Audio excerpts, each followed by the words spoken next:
প্রাচীন গ্রিক দার্শনিক প্লেটো খুব চমৎকার একটা কথা বলেছেন, জনগণ যেমন রাষ্ট্র ঠিক তেমন। একটা গল্প বলি, তাহলে খুব সহজেই বুঝতে পারবেন। মনে করেন একটা রাষ্ট্রে 90% হচ্ছে চোর আর 10% ভালো মানুষ। এবার চোররা চিন্তা করলো, যদি 10% মানুষ যারা ভালো তারা যদি ক্ষমতায় যায় তাহলে তো চুরি করা বন্ধ।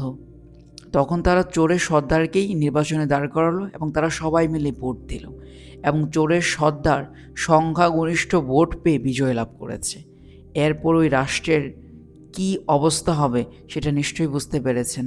সে রাষ্ট্রে স্বাধীনতার কয়েক যুগ পরেও উন্নত হয়নি, কিন্তু তার সাথে যে রাষ্ট্রগুলো স্বাধীন হয়েছে, সিঙ্গাপুর, মালয়েশিয়া, সেগুলো অনেক উন্নত হয়ে গেছে। এই জন্য প্লেটো বলেছিলেন, রাষ্ট্র হচ্ছে জনগণের প্রতিচ্ছবি। জনগণ খারাপ, সো রাষ্ট্র, আমি মনে হয় আর বলতে হবে না, বুঝে গেছেন আপনারা।